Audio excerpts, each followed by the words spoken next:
Good morning. This is Father Stephen Kelly from St. John's Church in Detroit. And we're continuing our series of daily morning meditations, looking at one or another of the lessons that are assigned for morning and evening prayer in the Episcopal Church, known as the Daily Office Lectionary. And we work our way through various books of the Bible, the Gospels or Epistles or Old Testament books, and read them within the context of prayer, which is always the best way, of course, to read Scripture, to couch it in between prayers at the beginning and prayers at the end. So whether you're praying the daily office and reading the lessons, or just reading each one individually on your own, be sure to cover them in prayer as well.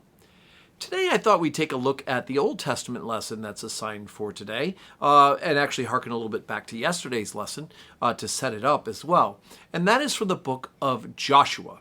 Now, the first 5 books of the Old Testament are called the Pentateuch, and Penta means 5, and they are also known as the books of Moses. Those particular books contain for us the early teachings, the history, Genesis being the early history of the foundation of the world, of creation, and goes up through the ministry of Moses. And then the other books, of course, contain various aspects of how it is that God revealed to the people of the original covenant how they were to live in that special relationship with God. The book of Joshua is the 6th book of the Bible, so it just misses the cut of being a part of the Pentateuch and picks up where the story of Moses leaves off. Moses is not able to go into the promised land because he did not fully follow God's commandments, and so he dies on Mount Nebo overlooking the Jordan River about to cross over. And we are told in the Old Testament that God buried him somewhere, and so they don't know where his body is buried. They have the burial places of Abraham, Isaac, and Jacob, and we know the burial places of many of the people of the Old Testament, but Moses is not. And in fact, the apocryphal books of the Bible make an implication that Moses actually ascends into heaven just as Elijah did, which actually that sort of thinking, remember Elijah was taken up in a chariot. And so that sort of thinking would make a lot of sense if we think about the scene of the Transfiguration, who are the 2 people who appear with Jesus on the Mount of the Transfiguration, but Moses and Elijah. So anyway, a little bit of something for you to do your research on. But anyway, in the 3rd chapter, what we read yesterday in Joshua was the story of them actually finally achieving the promised land. After 40 years of wandering through the desert, after being freed from slavery in Egypt, they are finally going to cross into the land that God has promised to Abraham, Isaac, and Jacob, and had promised to the people that Moses had freed, what we know as the Promised Land. And to do so, they had to cross over the Jordan River. And we heard yesterday about the story about the priests have now the Ark of the Covenant. The Ark of the Covenant was the special box, the ceremonial box, beautifully gilded and carried by the priests. And this box would become the resting place of the 10 Commandments and the showbread, and would also later on be carried into battle to help to bring the presence of God into the armies of the people of Israel. Eventually, this box, the tabernacle, was placed in the temple on the Temple Mount. But in this particular story, they've been carrying this wonderful footstool of God, the place where God's glory dwells.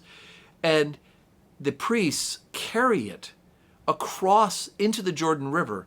And just as Moses, by God's inspiration, had separated the waters of the Red Sea, so too as the priests go through, the Jordan River splits so that the people of Israel can once again walk through the place where water should be on dry land.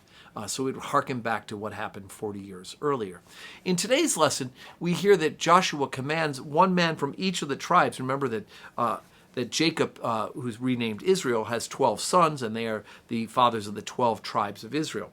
And so in the 4th chapter, we go on to hear that Joshua tells them that they have to go and each one pick up a stone to represent their family. They're carried on their shoulders.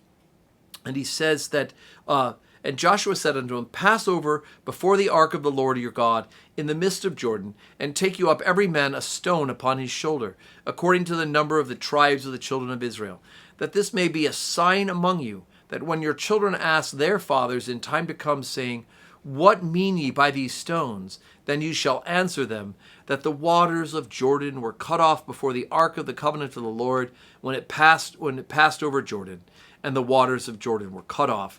And these stones shall be a memorial unto the children of Israel forever.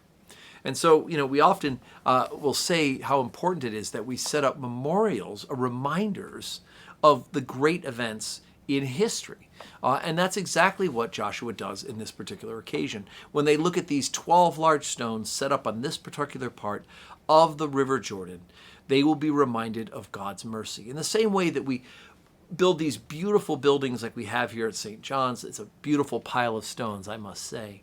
And they not only function as a place for us to worship, but their mere presence is a reminder to those going by that God is glorified, right? That God is working among his people, that he has sent his son, Jesus Christ, to die for us. And so every time you pass a church, and this will be your meditation today if you think about it, but if you're out and about, to every time you pass a church, to think about that pile of stones that God commanded Joshua and the people of Israel to put forward as a remembrance of God's mercy. When we pass a church building, let us also do the same. That pile of stones that you look upon is a fine remembrance that God has had mercy upon his people by sending his son, Jesus Christ, into the world. May you have a wonderful Wednesday. God bless you.